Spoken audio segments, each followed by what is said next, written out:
السلام علیکم ورحمۃ اللہ وبرکاتہ۔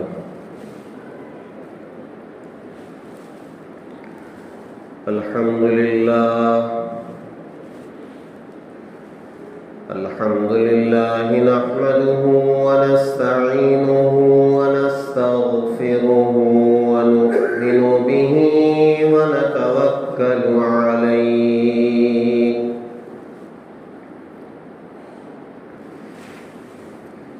ونعوذ باللہ من شرور انفسنا ومن سیئات اعمالنا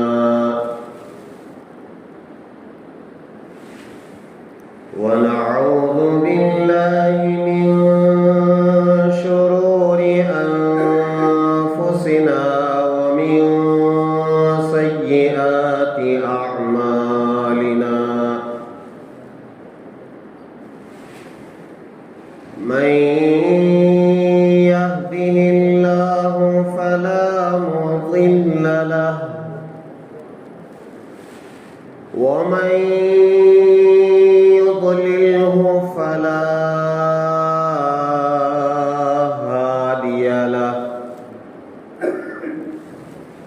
ونشهد أن لا إله إلا الله وحده لا شريك له ونشهد أن سيدنا ونبينا ومولانا محمدا عبده ورسوله الذي أرسل بالحق بشيرا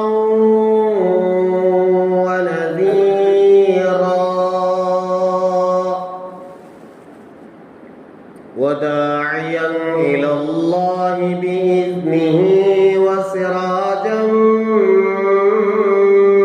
منيرا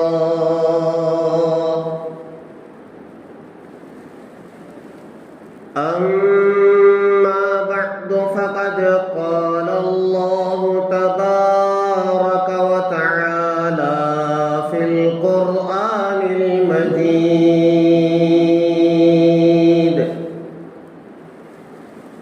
أعوذ بالله من الشيطان الرجيم. بسم الله الرحمن الرحيم.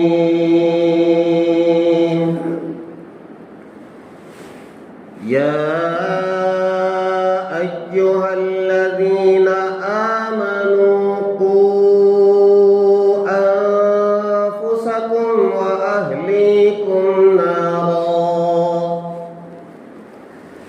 وأهليكم نارا وقودها الناس والحجارة عليها ملائكة غلاظ شداد لا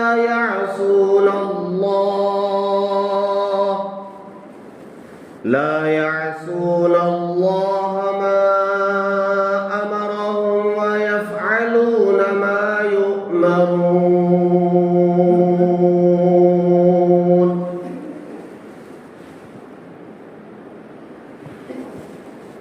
آمنت بالله صدق الله العظيم وصدق رسوله النبي الكريم ونحن على ذلك لمن الشاهدين والشاكرين والحمد لله رب العالمين. بزرگان محترم، جو آیت کریمہ میں نے اس وقت تلاوت کی ہے، اس میں اللہ تبارک و تعالی ایک خاص بات کی طرف توجہ دلا رہے ہیں، اسی کو میں نے گزشتہ جمعہ سمجھانے کی کوشش کی تھی۔ اللہ تبارک و تعالی فرما رہے ہیں: اے ایمان والو، اپنے آپ کو اور اپنے اہل و عیال کو جہنم کی آگ سے بچاؤ۔ یا ایھا الذین آمنوا قوا انفسکم واہلیکم نارا، اے ایمان والو اپنے آپ کو اور اپنے اہل و عیال کو، اپنے اہل خانہ کو، اپنے بیوی بچوں کو، اپنے ماتحتوں کو جہنم کی آگ سے بچاؤ۔ اور جہنم کی آگ وقودها الناس والحجارہ، جس کا ایندھن انسان اور پتھر ہوں گے، اور پھر اس کی نگرانی کرنے والے، اس پر جو مقرر فرشتے ہیں وہ بڑے مضبوط ہیں اور سخت مزاج ہیں۔ علیہا ملائکۃ غلاظ شداد لا یعصون اللہ ما امرہم ویفعلون ما یؤمرون۔ وہ فرشتے اتنے فرما بردار ہیں، اللہ تعالیٰ کی نافرمانی نہیں کرتے، جن باتوں کا انہیں حکم دیا جاتا ہے اس میں نافرمانی نہیں کرتے، اور وہی کرتے ہیں جس کا ان کو حکم دیا جاتا ہے۔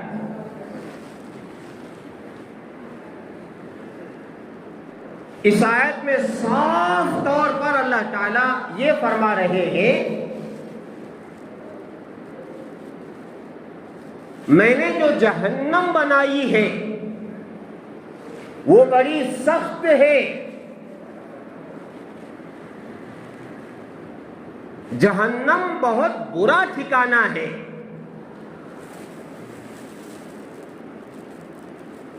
جہنم کا کوئی تصور نہیں کر سکتا۔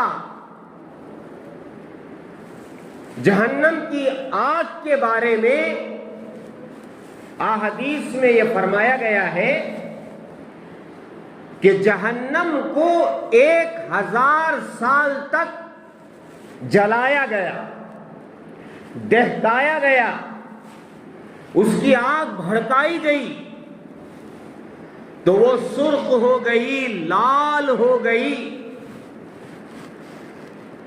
دوبارہ 1000 سال تک اس کو جلایا گیا، اور تیز ہو جائے اس کی آگ تو آگ جلتے جلتے جلتے اپنا رنگ بدل کر سفید ہو گئی، اور پھر اللہ نے اس کو پھر تیز کیا،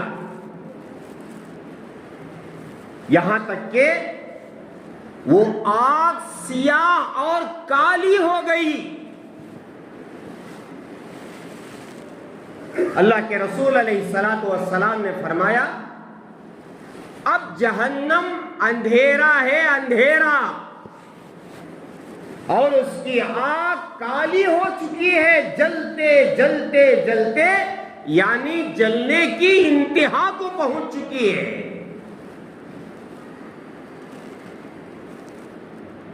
حدیث پاک میں موجود ہے اگر ایک سوئی کے ناکے کے برابر سوراخ کر دیا جائے جہنم میں، اور وہاں سے اس کی تیزی، اس کی گرم ہوا، وہاں سے لو اگر دنیا میں آنی شروع ہو جائے تو دنیا جل کے راکھ ہو جائے گی۔ جہنم کی تیزی کا آپ اندازہ لگائیں، کوئی معمولی بات نہیں ہے۔ اسی لیے روایتوں میں موجود ہے، شاید حضرت عمر رضی اللہ تعالیٰ عنہ کے بارے میں ہے، وہ ہمیشہ یہ کہا کرتے تھے کہ یا اللہ تو مجھے جنت میں ڈالے نہ ڈالے اس کی مجھے فکر نہیں ہے، لیکن اللہ مجھے جہنم میں نہ ڈالیے۔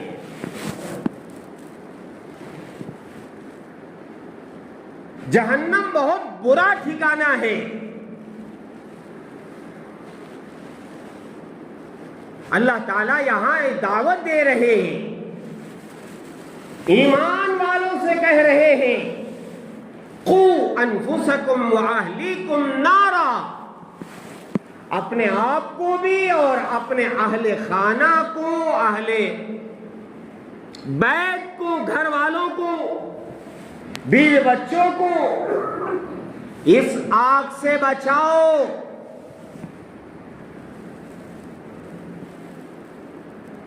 اور سنو، حدیث میں فرمایا گیا جب کافر کا منہ جلایا جائے گا تو اوپر کا ہونٹ اتنا سوج جائے گا کہ وہ سر تک چلا جائے گا۔ اوپر کا ہونٹ سر پر رکھ سکتے ہیں اور نیچے کا ہونٹ سوج کر ناف تک آ جائے گا۔ آپ ذرا اس کی شکل اندازہ لگائیں۔ جہنم کی آگ کوئی معمولی آگ نہیں ہے۔ دنیا کا کوئی پانی ایسا نہیں ہے جو جہنم کی آگ بجھا سکے۔ واقعات میں ہے، ایک صاحب قبر کھودتے ہیں، شاید ان کے رشتہ دار کی وہ قبر، اور وہاں آگ جل رہی تھی جس کی وجہ سے ان کی انگلی کو وہ آگ لگ گئی، جس کی بنا پر وہ تکلیف محسوس کرنے لگے۔ انہوں نے دعا کی، کسی اللہ والے سے ملاقات کی انہوں نے، جب وہ زخم بھر نہیں رہا تھا، وہ زخم سوکھ نہیں رہا تھا، کم نہیں ہو رہا تھا، وہ تکلیف دور نہیں ہو رہی تھی، تو اللہ والے سے انہوں نے کہا کہ یہ زخم میرا سوکھ نہیں رہا ہے۔ تب انہوں نے بتایا کہ ایسا معلوم ہوتا ہے کہ جہنم کی آگ تمہاری انگلی کو ٹچ کر گئی ہے۔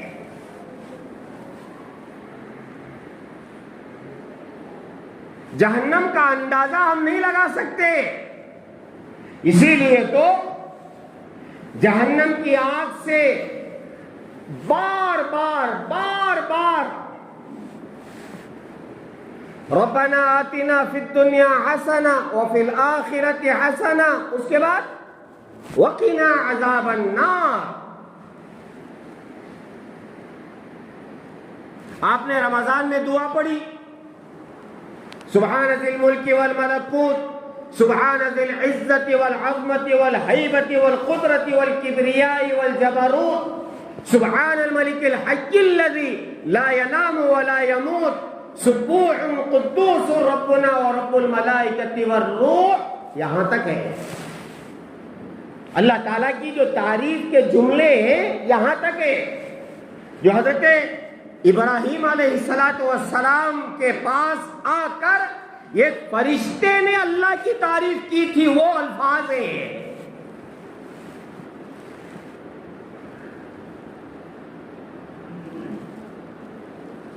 اللہ کی تعریف بیان کر کے آپ کیا مانگ رہے ہیں؟ اللہم اجرنی من النار، اللہم اجرنی من النار، اللہم اجرنا من النار، یا اللہ جہنم سے بچا لیجئے۔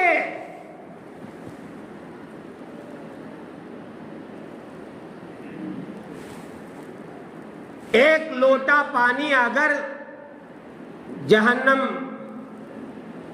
کا جو پانی ہے، کھولتا ہوا پانی، اگر وہ 7 سمندروں میں لا کر کے ڈال دیا جائے تو 7 سمندر کا پانی گرم ہو جائے گا۔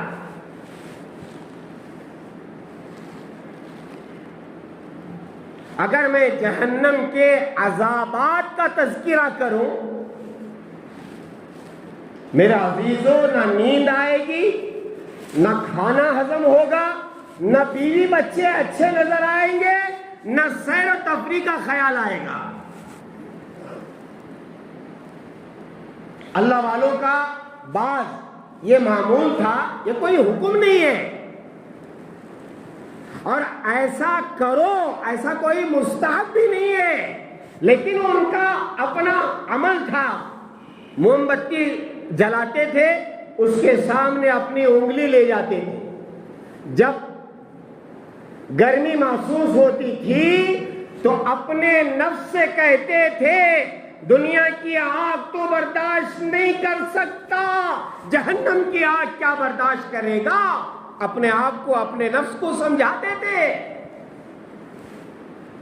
اور یہ جو جہنم، یہ جو دنیا کی آگ ہے، پتہ ہے احادیث مبارکہ میں موجود ہے، اللہ تعالیٰ اسے 70 مرتبہ ٹھنڈی کر کے دنیا میں نازل کیے،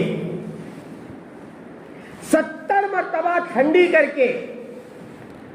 ایک گرم چائے گرم آتی ہے، اتنی گرم ہوتی ہے کہ وہ ہم پی نہیں سکتے، ہے نہیں؟ کیا کرتے ہیں؟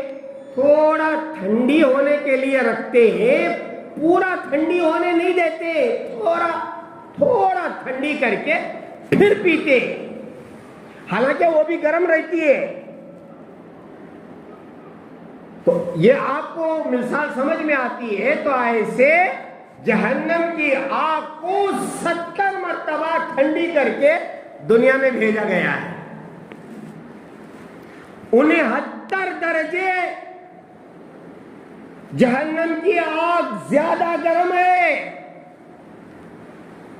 احادیث میں یہ فرمایا گیا اگر جہنمی کو جہنم سے نکال کر کے دنیا کی آگ میں سلا دیا جائے تو وہ اچھی نیند سو جائے گا۔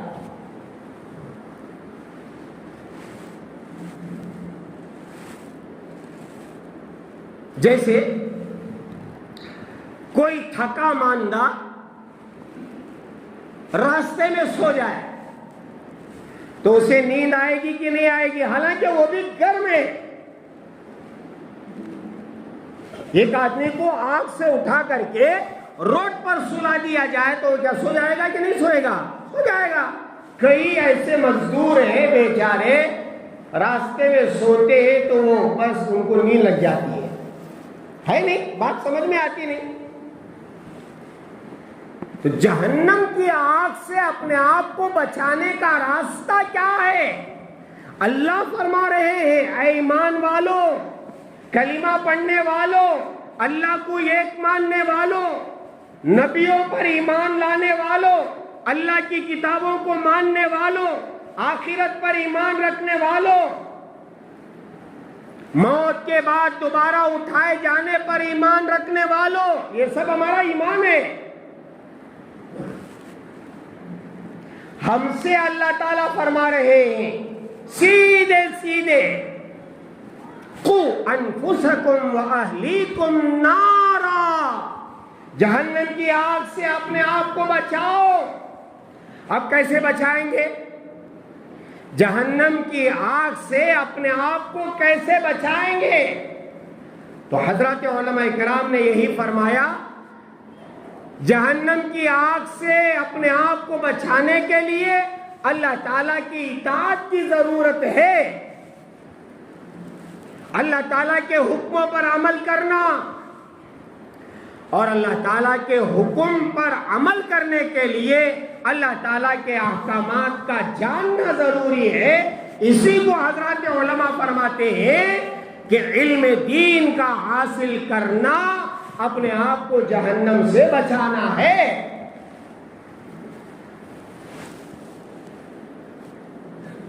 آپ اسکول کی جو اس وقت تعلیم ہو رہی ہے، جسے ہم تعلیم سمجھتے ہیں، جسے ہم ایجوکیشن سمجھتے ہیں، اگر ایک طرفہ صرف یہی پڑھا کر کے یا یہی پڑھ کر کے آدمی، میں قسم کھا کے کہہ سکتا ہوں کوئی آدمی جہنم کی آگ سے نہیں بچے گا، نہیں بچے گا، نہیں بچے گا، چاہے وہ جتنی بڑی ڈگریاں حاصل کر لے۔ انگریزی میں اتنی مہارت ہے، اتنی مہارت ہے، بس جب بولنا شروع کرتا ہے تو سامنے والا ہکا بکا رہ جاتا ہے۔ ٹھیک ہے، میتھس اتنی اچھی ہے، ایسے ایسے فارمولے اس سے معلوم ہے، ٹھیک ہے، اچھی بات ہے۔ کنڑ وہ بولتا ہے، ہندی وہ بولتا ہے، سائنس میں اتنی مہارت۔ ابھی کل سیکنڈ پی یو کا رزلٹ آیا کہ نہیں آیا؟ دھوم مچی ہوئی ہے ان طلباء کی، ان طالبات کی جنہوں نے 90 پار کیے، 95 پار کیے، 98 پار کیا، ان کے تو وارے کے نیارے ہو رہے۔ ٹھیک ہے، اچھی بات ہے، سر اونچا ہوا ہے، ٹھیک ہے، بہت اچھی بات ہے، لیکن یہ کافی نہیں ہے۔ اگر وہ دینی تعلیم حاصل نہیں کیا ہے، صرف یہی پڑھ کر کے وہ جہنم کی آگ سے بچ نہیں سکتا۔ کیوں؟ اس لیے کہ میرا اپنا دعویٰ ہے، یہ ساری تعلیم جو صرف اسکول کی ہے، جسے عصری تعلیم کہتے ہیں، آپ وہ پڑھ کر کے نہ نماز صحیح پڑھ سکتے ہیں، نہ صحیح روزہ رکھ سکتے ہیں، نہ صحیح حج کر سکتے ہیں، نہ صحیح زکوٰۃ دے سکتے ہیں، یہاں تک کہ میرا دعویٰ ہے وہ اپنے والدین کی قدر بھی نہیں کر سکتا، اپنے بیوی بچوں کی قدر بھی نہیں کر سکتا، اپنی بیوی کے حقوق ادا نہیں کر سکتا، اپنے بچوں کے حقوق ادا نہیں کر سکتا۔ ہاں، جہنم کی آگ سے اپنے کو اور اپنے بچوں کو، اپنے اہل و عیال کو، بیوی بچوں کو اگر بچانا ہے تو ایک ہی راستہ ہے میرے پیارو، علم دین حاصل کرو، قرآن کا علم، حدیث کا علم، فقہ کا علم، یہ ہے دینی علوم۔ ہم بہت اطمینان سے زندگی گزار رہے ہیں، کیوں؟ میں ڈگری حاصل کر چکا ہوں، میں ایک جگہ جاب کرتا ہوں، وہاں سے ماشاءاللہ اچھی سیلری آتی ہے۔ کتنی آتی ہے میاں؟ ابھی اس ہفتے ایک صاحب سے میری ملاقات ہوئی، انہوں نے کہا کہ حضرت میں میڈیکل کی جو گولیاں ہیں، ٹیبلٹ، اس کمپنی میں کام کرتا ہوں، اور ہماری کمپنی میں ایسا اسٹاف ہے جسے 1 کروڑ ان کی سیلری ہے۔ ہاں، میں پہلی مرتبہ سنا جن کی سیلری 1 کروڑ کے اوپر ہے، ایک مہینہ۔ اب بتاؤ، کیا 1 کروڑ ملنے پر جہنم کی آگ حرام ہو جائے گی؟ اسے نہ الف معلوم ہے، نہ با معلوم ہے، نہ قرآن معلوم ہے، نہ حدیث معلوم ہے، نہ اللہ معلوم ہے، نہ رسول معلوم ہے، نہ آخرت معلوم ہے۔ دنیا کی بڑی ڈگری اور بڑا جاب،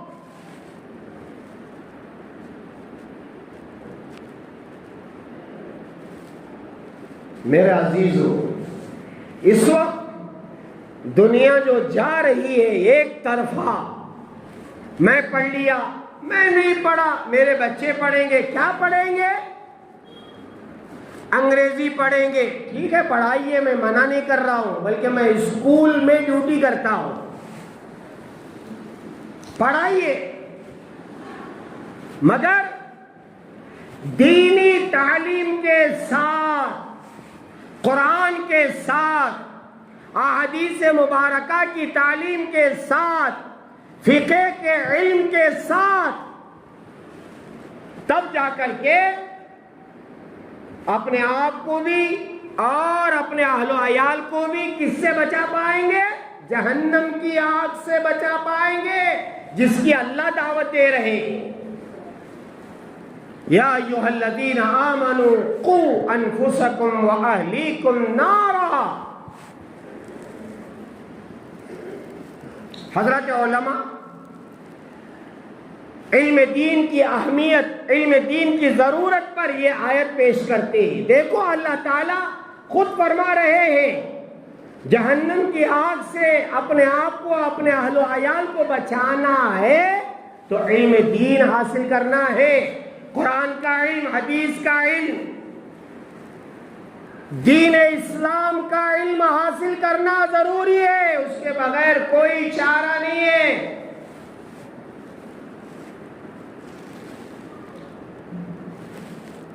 اللہ کے رسول علیہ السلام نے اپنی احادیث میں یہ فرمایا کہ لوگوں قرآن کا علم حاصل کرو اور فرائض کا علم حاصل کرو، عن قریب میں اٹھا لیا جانے والا ہوں۔ زندگی میں آپ صحابہ سے فرماتے تھے میرے صحابہ قرآن سیکھ لو، فرائض کا علم سیکھ لو، میں دنیا سے جانے والا ہوں۔ دیکھو میرے عزیزو، جو علم دین حاصل کرتا ہے اس کے لیے بہت مبارک ہے، بہت مبارک ہے، بہت مبارک ہے۔ ورنہ حدیث پاک میں یہ فرمایا گیا منافق کے اندر دو خصلتیں جمع نہیں ہو سکتی۔ سنو غور سے، منافق کے اندر دو خصلتیں جمع نہیں ہو سکتی، ایک اچھے اخلاق، دوسرا دین کا علم۔ کیا مطلب؟ جو منافق ہوگا یا تو اس کے اخلاق اچھے رہیں گے، علم دین نہیں رہے گا، یا علم دین رہے گا اچھے اخلاق نہیں رہیں گے۔ یہ ایک مطلب یہ بھی بیان کیا گیا ہے، اور دوسرا مطلب یہ بیان کیا گیا ہے کہ جو منافق ہوگا نہ اس کے اخلاق اچھے ہوں گے، نہ اس کے پاس دین کا علم رہے گا۔ اب بولو، من آنم کے مندانم، میں کون ہوں منجے معلوم۔ ہر ایک اپنے آپ کو سامنے رکھ کر کے سوچو میرے اخلاق کیسے ہیں، اور میرے پاس دین کا علم ہے نہیں ہے۔ اگر ہے دین کا علم تو یہ بھی ذرا ٹٹول کے دیکھ لو میرے اخلاق کیسے ہیں۔ میں بڑا علم والا لیکن اخلاق نہیں ہے، نہ بیوی اس سے مطمئن ہے، نہ بچے اس سے مطمئن ہے، نہ رشتہ دار اس سے مطمئن ہے، نہ ماں باپ اس سے مطمئن ہے۔ علم ہے، اخلاق، اخلاق کا معنی کیا ہے؟ صل من قطعک واعف عمن ظلمک وَأَحْسِنْ إِلَىٰ مَنْ أَسَاءَ إِلَيْكَ، یہ ہے اخلاق۔ جو رشتہ توڑے ان سے رشتہ جوڑو، بہت بڑا کام ہے۔ جو رشتہ ناتا توڑے تم اس سے رشتہ ناتا جوڑو۔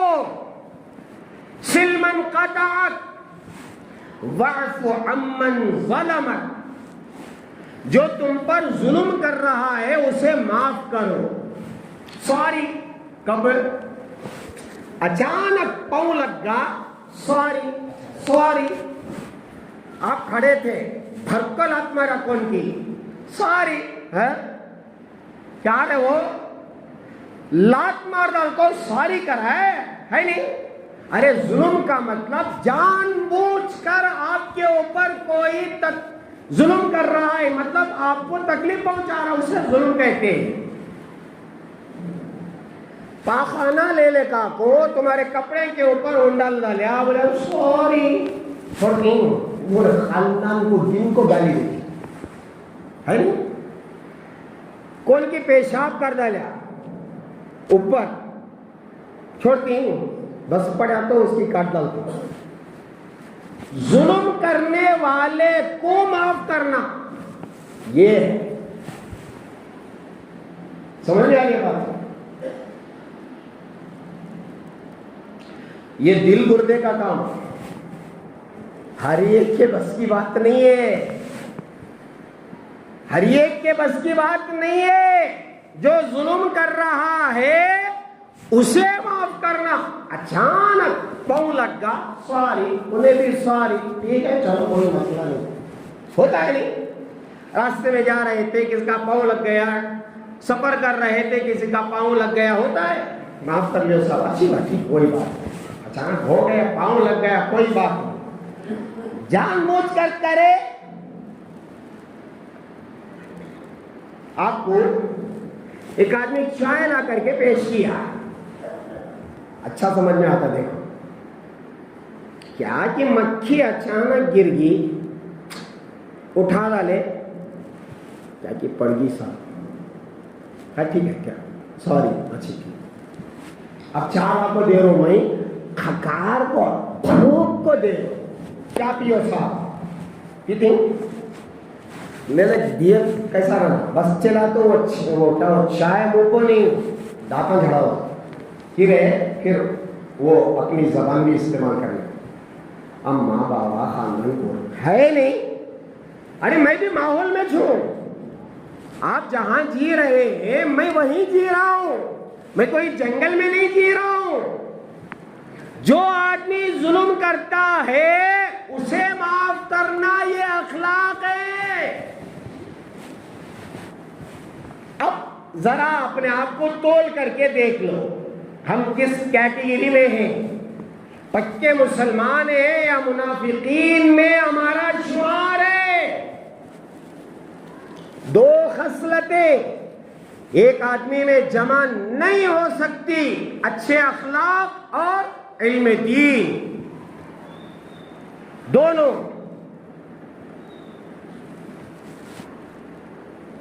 اور کبھی ایسا ہوتا ہے ماشاءاللہ اخلاق تو بہت اچھے ہیں لیکن علم دین ہی نہیں ہے، معلوم نہیں نماز کیسا پڑھنا، روزہ کیسا رکھنا، اچھے پڑھے لکھے ایجوکیٹ وی آئی پی، نماز پڑھنا نہیں آتا. اب جہنم کی آگ سے کیسے بچیں گے؟ بڑی بڑی ڈگریاں ہیں ماشاءاللہ، بہت مبارک بہت مبارک بہت مبارک، لیکن ذرا ایک ڈگری ہے، یہ حافظ قرآن بن چکے ہیں، یہ ناظرہ ان کو اچھا آتا ہے، یہ عالم دین ہے، یہ مفتی صاحب ہے، وہ بھی ایک ڈگری ہے. اگر وہ ڈگری ہے اور پھر اس کے ساتھ اخلاق حسنہ ہے، وارے کے نیارے ہیں، بہت مبارک ہو. اخلاق بھی اچھے، علم دین بھی ہے. اس لیے میرا عزیزو ان دونوں پر محنت کرنا تاکہ ہم اپنے کو اپنے بچوں کو جہنم کی آگ سے بچا سکیں، ورنہ کوئی دوسرا آپشن ہی نہیں ہے. رشوت اللہ کے یہاں نہیں چلتی، اور رشوت بھی کوسی معمولی رشوت نہیں،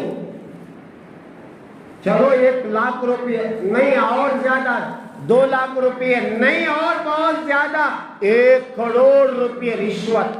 اللہ میاں 1 کروڑ روپے میں دے ڈال دو، جہنم کی آگ سے بچا لو. میرے پاس کوئی سے بھی ڈگریاں نہیں ہے، دنیا میں چلنے کو ہے. دنیا میں کیا چلتا معلوم؟ اس سے پہلے بھی میں آپ کو بتایا ہوں، ڈگری خود مل جائے گی آپ کو پیسوں سے. ڈگریاں پیسوں میں بک رہی ہے. اللہ کے یہاں رشوت نہیں چلتی. اللہ فرما رہے ہیں پوری دنیا بھی اگر آپ جہنم سے بچانے کے لیے ہدیے میں دے دو، نہیں بچا سکتے۔ آخرت میں جا کر کے یا اللہ پوری دنیا میں آپ کو دیتا ہوں، جہنم سے بچا لیجئے، نہیں چلے گا۔ پھر دنیا میں رہ کر کے علم دین حاصل کرنا اور اس علم دین کے مطابق عمل کرنا، تب جا کر کے جہنم سے بچ سکتے ہیں۔ ہاں، اور یہ بہت بڑی کامیابی ہے۔ بار بار وہ آیت میں آپ کے سامنے پیش کرتا ہوں، فَمَنْ زُحْزِحَ عَنِ النَّارِ وَأُدْخِلَ الْجَنَّةَ فَقَدْ فَازَ، جو جہنم سے بچا لیا گیا اور جنت میں داخل کر دیا گیا آخرت میں، فَقَدْ فَازَ، وہ کامیاب ہو گیا، کامیاب ہو گیا۔ میرا عزیزو، اس وقت علم دین حاصل کرنے کی بہت ضرورت ہے، بہت ضرورت ہے۔ اپنے آپ کو بھی ضرورت ہے، اپنے بچوں کو بھی ضرورت ہے، اور اپنی بیوی کو بھی ضرورت ہے، اپنے ماں باپ کو بھی ضرورت ہے۔ اور سنو، علم دین حاصل کرنے کے لیے عمر کی کوئی قید نہیں ہے۔ چھوٹا بچہ ہے، 7 سال کی عمر ہے، وہاں سے نماز سکھانا اسے شروع کرو۔ چھوٹا بچہ بول رہا ہے، بولنا سیکھ رہا ہے، حدیث میں ہے، وہاں سے اس کو کلمہ سکھاؤ، کلمہ سکھاؤ۔ جب بچہ بولنا سیکھے کلمہ یاد کراؤ۔ اور ہم کیا یاد کرا رہے ہیں معلوم ہے؟ کیا کیا یاد کرا رہے ہیں؟ ماشاءاللہ بچے کیا کیا یاد کر رہے ہیں، چھوٹے چھوٹے بچے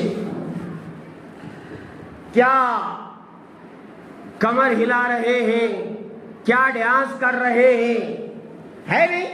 وہ موبائل کا اثر ہے، ریل دیکھتے ہیں نا، ٹھن ٹھنا ٹھن ٹھن ٹھنا ٹھن، بس وہ سیکھ رہے ہیں۔ کلمہ یاد کراؤ، جب بولنا سیکھے کلمہ یاد کراؤ، وہاں سے تعلیم شروع ہوتی ہے۔ اور پھر جوانی میں آ گئے ہیں، اب نہیں پڑھ سکتے کیا؟ پڑھ سکتے ہیں۔ الحمدللہ حضرات علماء نے مکاتب کا نظام بنایا ہے بچوں کے لیے، تعلیم بالغان کا نظام بنایا ہے بڑوں کے لیے، اور مستورات کے لیے عورتوں کے مدارس۔ الحمدللہ الحمدللہ، اس سے فائدہ حاصل کرو اور ان کی حفاظت کرو۔ مدارس کی، بڑے بڑے مدارس اور چھوٹے چھوٹے مکاتب اور مستورات کے جو مدرسے ہیں، ان کی نگرانی کرو، ان کی حفاظت کرو اور ان سے فائدہ اٹھاؤ۔ اگر اس مجمع میں کسی کا قرآن ختم نہیں ہوا ہے، میں نہیں کہوں گا ہاتھ اٹھاؤ، نہیں، ہے ایسے لوگ جن کا ابھی قرآن ختم نہیں ہوا، نکاح ہوگا، بچے ہو گئے، پوتے بھی ہو گئے، نواسے بھی ہو گئے، قرآن نہیں ختم ہوا حضرت، ہدیہ ہوا تمہارا، نہیں ہوا حضرت۔ میں موٹی زبان میں بولوں، ہدیہ کا مطلب قرآن ختم ہوا کیا بولوں؟ اور جن کا قرآن ختم ہو گیا ہے، ذرا اپنے امام صاحب کے پاس جا کر کے بیٹھ کر کے سورہ فاتحہ سنا کر کے دیکھو کہ حضرت میری سورہ فاتحہ صحیح ہے کیا؟ سن، کتنی غلطیاں نکلتی ہیں۔ پھر نماز میں میں کیا پڑھتا ہوں ذرا سنا کر کے دیکھو۔ دیکھو میرا عزیزو، بال سفید ہو گئے ہیں، کمر میں درد شروع ہو گیا ہے، گھٹنے میں درد شروع ہو گیا ہے، قرآن ابھی، علم دین ابھی ہم نے حاصل نہیں کیا، قبر میں جا کر کے کیا کریں گے؟ کیا کریں گے؟ کون سی ڈگری آپ منکر نکیر کے سامنے رکھیں گے؟ آخرت میں یہ جو عصری علوم ہے، صرف اصلی علوم، بلکہ انشاءاللہ موقع ہوا تو عرض کروں گا کہ جو مشنریز اسکول ہیں، خاص طور پر عیسائی اسکول جہاں ہمارے بچے پڑھنے جا رہے ہیں، چڈیاں پہن کر، کٹ شرٹ پہن کر جا رہی ہیں، بے حیا بن کر. ان کے ایمان کی کیا حالت ہے، ان کے اعمال کی کیا حالت ہے، انشاءاللہ عرض کروں گا. اس لیے میرے پیاروں، اپنے اور اپنے بچوں کے علم دین کی فکر کریں. ابھی کوئی موت تک بھی آپ حاصل کر سکتے ہیں. الحمدللہ دارالعلوم دیوبند میں ایک بڑے میاں جن کے سارے بال سفید ہو چکے ہیں، امتحان لکھ رہے ہیں، داخلہ امتحان ایڈمیشن کے لیے دارالعلوم میں. اس سال کا واقعہ ہے. اس لیے میرے پیاروں، اٹھاؤ نورانی قاعدہ اٹھا کر کے بیٹھو، امپارہ اٹھا کر کے بیٹھو، کوئی وقت نکالو. کم از کم ہمارے علماء کہتے ہیں 24 گھنٹے میں 1 گھنٹہ کم از کم روزانہ ناغہ کیے بغیر علم دین کے لیے، قرآن سیکھنے کے لیے، نماز سیکھنے کے لیے، روزہ سیکھنے کے لیے، زکوٰۃ سیکھنے کے لیے، اللہ کے احکامات کو جاننے کے لیے 1 گھنٹہ نکالو. پھر دیکھو انشاءاللہ کتنی ترقی ہوتی ہے. اور پھر جا کر کے ربنا آتنا فی الدنیا حسنہ وفی الآخرۃ حسنہ وقنا عذاب النار اللہ سے کہیں گے تو اللہ فرمائیں گے ہاں ٹھیک ہے، جہنم کی آگ سے تمہیں بچاؤں گا، اس لیے کہ تم احکامات پر عمل کرتے ہو، اور احکامات پر عمل کرنے کے لیے تم نے صحیح علم حاصل کیا ہے. گزشتہ جمعہ میں نے کچھ مثالیں دے کر کے آپ کو سمجھایا تھا کہ بغیر علم کے اگر کوئی عبادت کرے گا تو کیا کرے گا. ایک دوسرا، اگر صحیح استاد کے پاس علم حاصل نہیں کرے گا اس کے نقصانات، اور بغیر استاد کے علم حاصل کرے گا تو اس کے نقصانات. اس لیے میرے عزیزوں، ابھی بھی وقت ہے، موت تک وقت ہے. بچوں کے لیے مدارس سے چھوٹے چھوٹے مکاتب، نوجوانوں کے لیے الحمدللہ تعلیم بالغان ہے، اور جو بڑے ہو گئے ہیں الحمدللہ ان کے لیے بھی تعلیم بالغان ہے، اور جو مستورات ہیں، بچیاں ہیں، تو الحمدللہ جگہ جگہ مدرسے ہیں. میں بہت مبارکبادی پیش کرتا ہوں یہاں کے ذمہ داروں کی خدمت میں اور عوام کی خدمت میں. الحمدللہ یہاں جو مدرسہ چل رہا ہے، مدرسہ خدیجۃ الکبریٰ للبنات، مجھے فخر ہے.